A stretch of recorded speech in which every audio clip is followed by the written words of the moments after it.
John Wesley fue fundador de un grupo de personas en Inglaterra llamado el Club Santo o el Club de los Santos. John Wesley era hijo de un predicador. Era muy religioso en su vida personal y también en sus prácticas. Era moral externamente en su conducta y estaba lleno de buenas obras. Él y sus amigos, visitaron las cárceles, a los prisioneros, iban a los albergues donde estaban los pobres, trataron de llevar alivio a los pobres. Se compadeció de los niños de los barrios marginales, les proporcionaron comida, ropa, incluso financiaron la educación para la horrenda pobreza que se exhibía en los niños de los barrios bajos, muchos de los cuales los niños eran huérfanos. Él y sus amigos observaban el día de reposo, el sábado, también guardaban el día del Señor, el domingo, de modo que tanto el sábado como el domingo ellos se adhirieron meticulosamente a las preocupaciones religiosas. Daban generosamente limosna a los pobres y a la iglesia. Leían la Biblia, ayunaban, rezaban. Así era el Club de los Santos. Pero Juan Wesley dijo que él y sus compañeros estaban atados a las cadenas de su propia religión santurrona y que no confiaban plenamente en Cristo. ¿En qué confiaban? Confiaban en sus obras para su salvación. Unos años más tarde, John Wesley, en sus propias palabras, llegué a confiar en Cristo solo para la salvación. Y fue entonces cuando experimentó por primera vez en su vida lo que él dice que fue la seguridad de que sus pecados habían sido perdonados. En ese momento, en el momento de su conversión, miró hacia atrás a sus días en el Club de los Santos. Escribió esto: tuve entonces la fe de un esclavo y no de un hijo. Se refería a Gálatas 4. ¿Qué quiso decir con eso? Tenía la fe de un esclavo porque estaba esclavizado a la ley. No tuve la experiencia de la libertad de ser un hijo. La ley es un capataz brutal y cruel, porque no importa cuánto se esfuerza por hacer buenas obras, no puede hacer lo suficiente y no puede evitar el pecado. Y así la ley se convierte esencialmente en su verdugo. Viola la ley y se le dicta la sentencia de muerte. La ley, al llevarlo a ese punto de desesperación, tiene entonces el propósito de llevarnos a Cristo para que podamos ser justificados por la fe. La ley quiere mostrarle el infierno como la realidad inevitable al final de su vida. Y así, en su desesperación de evitar ese condena, ese juicio, lo lleva a Cristo, a quien recibe por fe y solo por fe. Esto es muy importante. La importancia absoluta de la verdad del Evangelio está en el corazón de la misión de la iglesia en el mundo. El tema sigue siendo la justificación por la fe solamente en Cristo, solamente. Pero los términos son profundamente ricos a lo que se trata de esa salvación. A la medida que llegamos a comprender la doctrina de adopción, lo que significa que ya no soy un esclavo, sino un hijo. Mire lo que dice Efesios 1, de 3 a 5. Dice: bendito sea el Dios y Padre de nuestro Señor Jesucristo, quien nos bendijo con toda bendición espiritual en los lugares celestiales en Cristo, según nos escogió en Él antes de la fundación del mundo, para que fuésemos santos y sin mancha delante de Él, en amor habiéndonos predestinados para ser adoptados hijos suyos por medio de Jesucristo, según el puro afecto de su voluntad. Mire, Dios nos escogió para poder adoptarnos. Eso no sucede en nacimiento. El que nace, nace, no hay opciones. Pero la adopción es donde eliges y tomas a un hijo que esencialmente proviene de otra familia. Esa gloriosa verdad es parte de la gloria de nuestra salvación.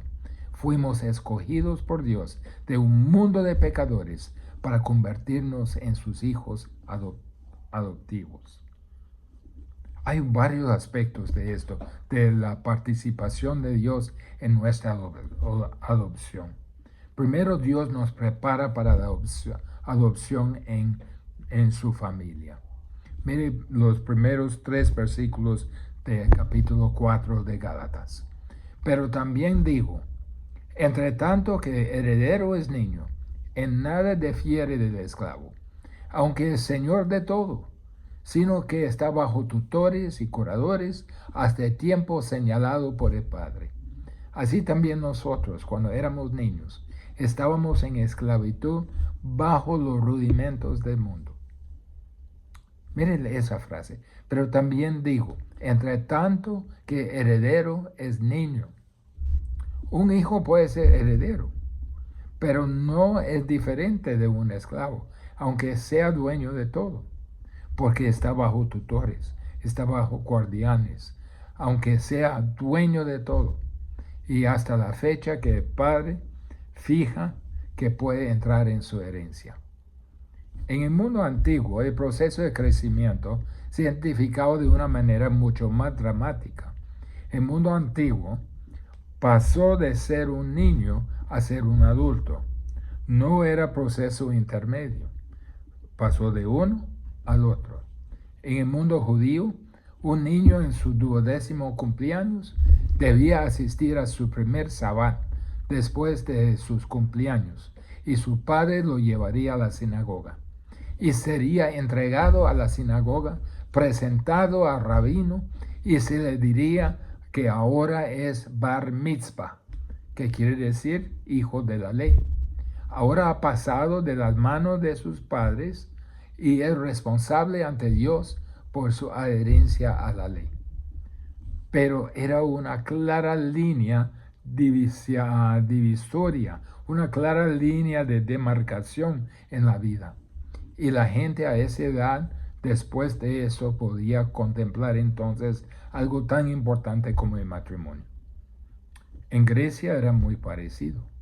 El niño estuvo bajo el cuidado de su padre hasta algún momento, tal vez un poco más tarde que los niños judíos, a la edad de 12 años, algunos años después de eso. En algún momento,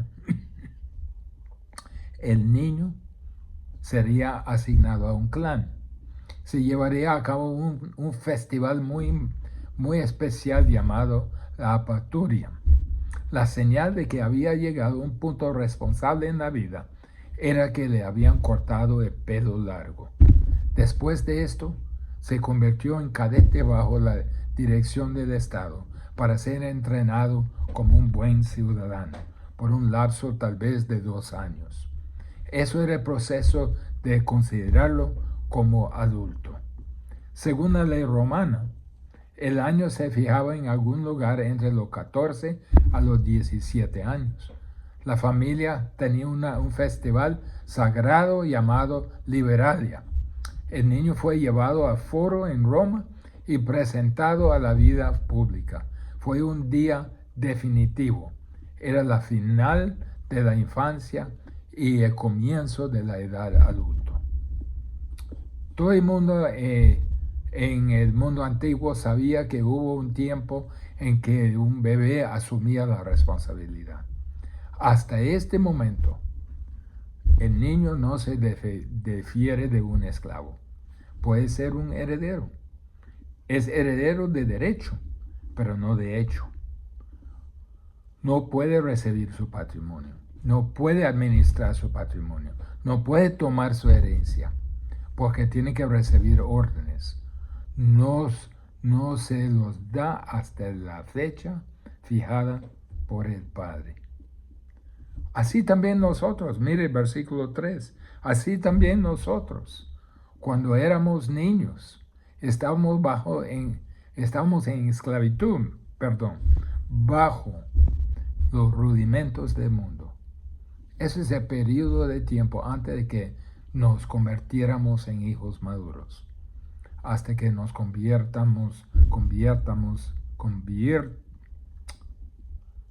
antes de que nos convertimos en hijos maduros. Un infante está esclavizado por aquellos que controlan su vida. Nunca somos liberados de esa esclavitud hasta que nos convertimos en hijos maduros. Para el judío, su esclavitud estaba esencialmente definida por la ley escrita de Dios, así como por la voluntad de su padre. Para el gentil, su esclavitud también era por la ley de Dios, pero la ley de Dios escrita en su corazón, porque él no tenía una ley escrita. También por las decisiones de su padre. Estábamos bajo los rudimentos del mundo. ¿Qué significa eso exactamente? Miremos a Colosenses 2:8. Mirad que nadie os engañe por medio de filosofías y huecas sutilezas, según las tradiciones de los hombres, conforme a los rudimentos del mundo, y no según Cristo. Los rudimentos del mundo pueden ser la filosofía, el engaño vacío, la tradición de los hombres para los gentiles. En otro lado, los judíos pueden ser tradiciones, reglas, decretos, tal como no manipule esto, no pruebe aquello, no toca esto. La aparición de la sabiduría puede ser también en la religión, como una sabiduría hecha por sí mismo, la autohumillación, ascetismo, el tratamiento severo del cuerpo. Pero también uno de los rudimentos del mundo era la ley de Dios. Es un elemento, es algo elemental, es algo muy elemental. Cuando hablamos de un niño que está en la escuela primaria, todos estamos ahí cuando estamos bajo la esclavitud de la religión y la ley. Es simplemente como aprender el abecedario. Somos mantenidos en esclavitud en nuestra infancia. Haz esto A, esto B, esto C, que es nuestra condición previa a la salvación. Incapaces de tomar nuestra herencia porque no nos hemos llegado a la edad de adulto. Espiritualmente hablando, no hemos llegado a la salvación. Entonces no somos capaces. Y uno puede estar niño toda su vida física si no acepta a Cristo como su Salvador. Pero nuestra adopción, en segundo lugar, se realiza en Cristo. Mire versículos 4 y 5 de Gálatas 4. Pero cuando vino el cumplimiento del tiempo, Dios envió a su Hijo, nacido de mujer y nacido bajo la ley, para que redimiese a los que estaban bajo la ley, a fin de que recibiésemos la adopción de hijos. Ese punto giratorio, ese punto donde toda la historia gira alrededor de este momento, cuando vino el cumplimiento del tiempo. El tiempo de Dios era perfecto. Dios es paciente. La ley existió durante cientos de años. Cuando Cristo finalmente vino, con Cristo vino la libertad de la ley y la edad adulta. Eso marca la culminación de la historia de la humanidad. La plenitud de tiempo, el tiempo perfecto, el tiempo exacto, incluso desde el punto de vista humano, era el momento perfecto. Eso marca la culminación de la historia, la plenitud de tiempo. Desde el cautiverio babilónico, mire esto, los judíos, después de esto, los judíos nunca volvieron a adorar más a los ídolos. Durante ese tiempo el canon del Antiguo Testamento se había completado hace mucho tiempo y ellos tenían la ley, los profetas, las sagradas escrituras. Se estableció también durante ese tiempo el griego como la lengua franca de todo el mundo conocido, lo que permitió que los libros del Nuevo Testamento fueran escritos en idioma que todos podían entender. Y además, en ese lapso de tiempo, antes de que vino Cristo, la Pax Romana, el poder arrollador del Imperio Romano, había construido carreteras por todas partes para que el Evangelio pudiera ser llevado hacia el mundo conocido en aquel entonces. Cuando vino el cumplimiento de tiempo, ¿qué pasó? Dios envió a su Hijo. Mire eso, esa frase está lleno de significado. Primero, su Hijo. Esta es la deidad. No dice que Dios creó a su Hijo. Dijo que Él lo envió. El Hijo ya existía. El Hijo es Dios. Él es la representación exacta de Dios. Él es Dios en carne humana. Envió a su Hijo, nacido de mujer. Humanidad plena.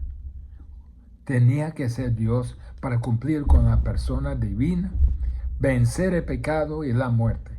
Pero Él tenía que ser hombre para ser el sustituto de nosotros. Tenía que ser Dios para tener el poder de una vida eterna. Él tenía que ser Dios para vencer el pecado. Pero Él tenía que ser hombre para tomar el lugar de pecador. Él es el sacrificio perfecto.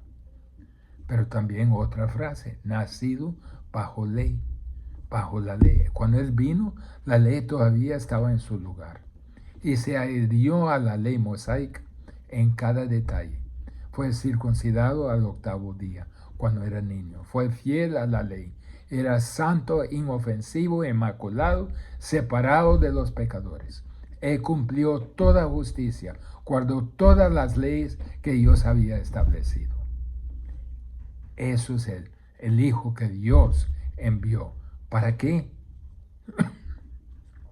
Veamos en versículo 5. Para que redimiese a los que estaban bajo la ley, a fin de que recibiésemos la adopción de hijos. Él quería redimirnos, comprarnos de nuevo de nuestra esclavitud, pagar el precio de liberarnos. La palabra bajo aparece mucho aquí. Esto describe la vida de alguien antes de Cristo, bajo la ley, bajo el pecado, bajo las cosas elementales de religión básica, bajo una maldición. Todo refleja nuestra esclavitud antes de llegar a Cristo.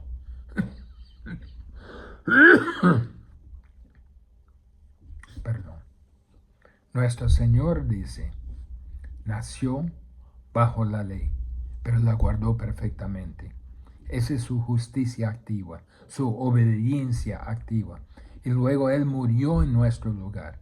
Y esa es su obediencia pasiva y justa. Él lo hizo para redimirnos, para comprarnos de la esclavitud de pecado, para que pudiéramos aquí, y aquí viene el final de versículo 5, mire lo que dice, para que recibiésemos la adopción como hijos. Este es un privilegio muy honorable. Mire, examinemos eso, a fin de que recibiésemos la adopción de hijos. Eso se trata de adopción. Significa poner a alguien como hijo.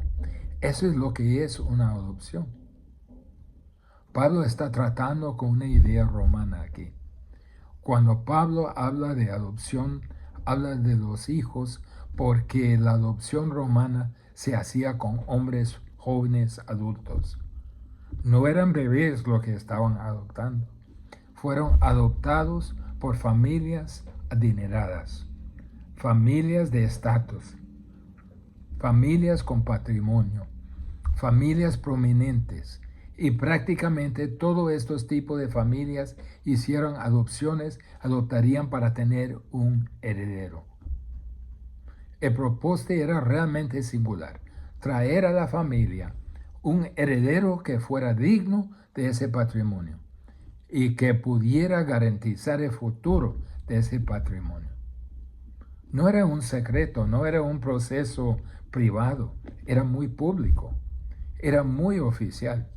De hecho, era tan oficial que a un alto nivel requería la confirmación del Senado del gobierno romano. La adopción no fue un abandono completo de su familia natal. Sin embargo, tomaría el nombre de su nuevo padre y llevaría ese nombre por el resto de su vida. Obtendría todos los derechos y privilegios de esa familia.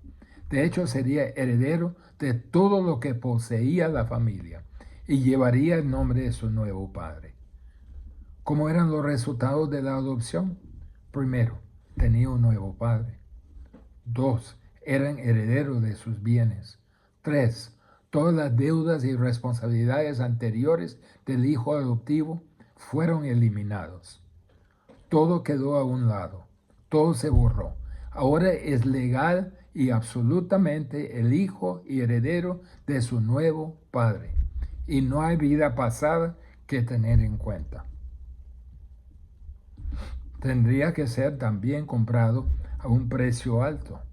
El hijo adoptivo está más seguro en su herencia que un hijo nacido. Una vez adoptado, no lo pueden deshacerse de ello. Era permanente. Lo que sucede cuando Dios nos adopta en su familia. En primer lugar, que estamos en otra familia. Estamos comparativamente en una familia empobrecida. Estamos en una familia sin futuro, sin esperanza de lograr lo que esa nueva familia posee.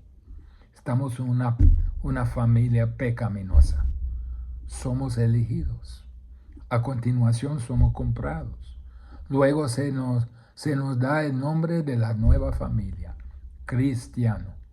Entonces nos convertimos en herederos de todo lo que ese padre posee. Y eso nunca puede cambiar. Eso es adopción. Tenemos un nuevo padre. Estamos tan íntimamente conectados con él que decimos, Abba, Padre. Es como papá. Es así de intensa una relación y tenemos todos los derechos y privilegios. Seremos herederos y coherederos con Cristo de todo lo que Dios posee.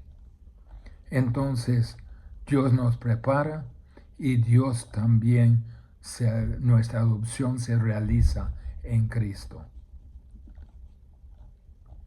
Ahora, en tercer lugar, Dios confirma nuestra adopción.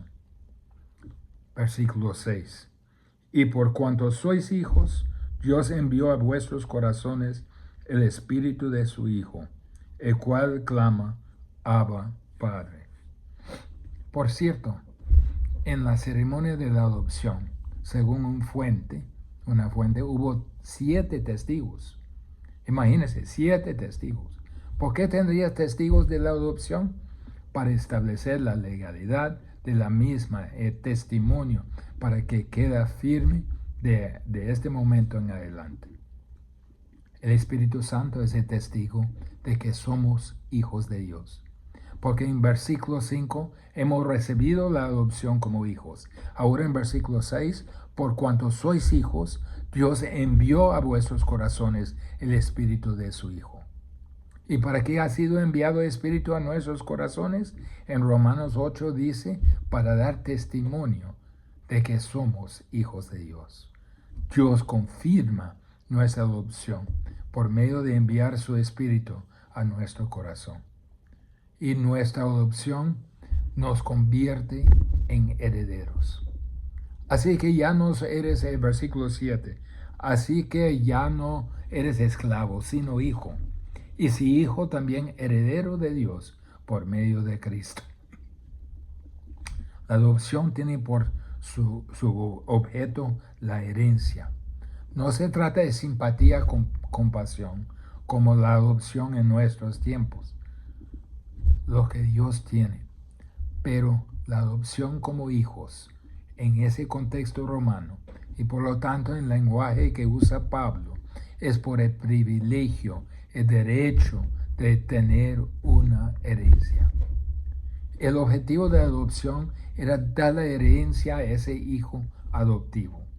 Era que él sería el heredero a través de Dios, por la agencia inmediata de Dios. Dios está, perdón, Dios está eligiendo un heredero. Piensa en su salvación de esa manera. Dios le eligió antes de la fundación del mundo para ser heredero de todo lo que él posee. Esa es la naturaleza magnánima de la gracia y el amor de Dios. Eso es asombroso. ¿Qué me importa? Nada en este mundo comparado con la gloria que está delante de mí. Así que el punto de todo esto es que a través de la elección de Dios y a través del poder de Dios, nos ha convertido en herederos. Dios Padre nos ha elegido, nos ha llevado a la madurez en Cristo, ha pagado por nosotros con la sangre de Cristo, nos ha hecho hijos y herederos. Y todo es por amor y gracia. Esto es lo que el Evangelio de la fe hizo por usted. Esto es lo que Cristo le dio cuando creyó en él. Usted tiene esa herencia. Es un hijo. Ha sido adoptado. Tiene todo lo que Dios puede darte. Lo tiene todo. Ahora ustedes tienen eso por fe. Eso es lo que Pablo ha estado diciendo. Justificación por la fe. Solo la fe. Solo fe sin obras. Entonces nuestra adopción nos convierte en herederos. Pero nuestra adopción conlleva responsabilidades. Mire versículos 8 y 9. Ciertamente en otro tiempo, no conociendo a Dios, servíais a los que por naturaleza no son dioses. Mas ahora conociendo a Dios, o más bien siendo conocidos por Dios, ¿cómo es que os volvéis de nuevo a los débiles y pobres rudimentos a los cuales os queréis volver a esclavizar? La adopción traía responsabilidad en el mundo antiguo. Necesitaba ser leal a su nuevo padre. Necesitaba mostrar gratitud por su amor, gratitud por su gracia. Necesitaba mostrar aprecio por la herencia que le había dado. En el tiempo antes de que ustedes llegaron a conocer a Cristo, ustedes no conocían a Dios. Como dice en versículo 8, fuiste esclavos de aquellos que por naturaleza no son dioses. Solo hay un Dios verdadero en el universo, el Dios y Padre de nuestro Señor Jesucristo. La única manera de conocer a Dios es a través de Cristo. Nadie se une al Padre, nadie se viene al Padre, sino por mí. Así que cualquiera que no viene a Dios, el único Dios verdadero, a través de Cristo, no conoce a Dios. El mundo entero está lleno de personas que hablan de Dios, pero no conocen a Dios en absoluto. Y quien ellos piensan que es Dios, no es Dios en absoluto. Están adorando en el trono de Satanás, el proveedor de la religión falsa. Pero ahora, dice Pablo, ahora conociendo a Dios, versículo 9, versículo 9, ¿qué significa la palabra conocer? Conocer es un sentido muy profundo e íntimo. No tenía eso, pero ahora lo tiene. Ha llegado a conocer a Dios. Tiene esa relación íntima de amor con Dios, de modo que clama a Dios, Abba, Padre. Ahí es donde va en las luchas de la vida. Y la razón por la que conoce a Dios es porque es conocido por Dios. Ahí es donde todo comienza. Dios le conoció antes de... Dios le conoció antes de que usted conociera a Él. Dios le amó antes de que usted lo amara a Él. Dios le llamó antes de que usted clamara a Él. Usted no puede conocerlo a Él hasta que Él primero ha puesto su amor en usted. Eso inicia esa relación. No en que nosotros hayamos amado a Dios, dice Juan, sino en que Él nos amó a nosotros. Lo conocemos porque Él nos conoció primero. ¿Cómo es entonces? La última parte del versículo 9. ¿Cómo es que os volvéis de nuevo a los débiles y pobres rudimentos, a los cuales os queréis volver a esclavizar? ¿Van a volver a aquello de lo que fueron liberados? ¿Van a volver a su antigua familia, a su antigua esclavitud? ¿No es suficiente para usted la adopción? ¿Está retrocediendo? Esto no me entra, dice Pablo. No vuelvas atrás. Dice en versículo 10, guardáis los días, los meses, los tiempos y los años. Eso es lo que los judaizantes estaban tratando de decirles a los creyentes gálatas, que lo hicieran. Volver a lo que el Señor los había rescatado. Estaban empezando a absorber el calendario mosaico con sus rituales, ceremonias externas. Escuchen, ninguno de ellos está obligado a la iglesia en ninguna parte de todo el Nuevo Testamento. Colosenses 2:16 dice que nadie os juzgue en cuanto a la comida, ni a la bebida, ni a la fiesta, ni a la luna nueva, ni al día de reposo, cosas que son mera sombra de lo que ha de venir. Pero la sustancia pertenece a Cristo. ¿Qué pasa con las personas que regresan? ¿Eran verdaderos creyentes? No. Primera de Juan 2:19.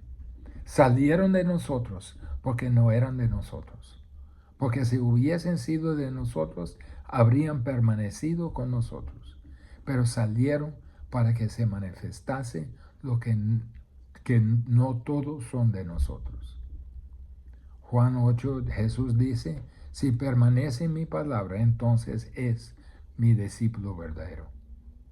Eso es el significado de la venida de Cristo. El acto de gracia de Dios para salvar por gracia a aquellos que están bajo la esclavitud de la ley.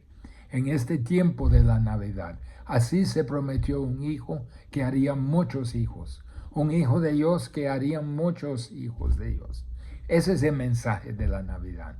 A mirar la Navidad de este año, veámosla por lo que realmente es. Miremos al verdadero Dios, al verdadero Redentor, a la verdadera provisión, el Hijo, la simiente de la mujer, nacido para hacer muchos hijos, para liberarnos de un sistema de justicia por obras y entrarnos en el dominio de la adopción en que Cristo gobierna y reina supremamente. Demos gracias por el regalo del Señor en este tiempo. Oremos. Gracias, Señor, por este regalo tan trascendente, ese regalo tan enorme, tan inmerecido de parte de nosotros, de su Hijo, quien nos liberó de la esclavitud a la ley, de la esclavitud a lo que nos condenaba. Y llegamos a ti en desesperación, clamando, sálvanos.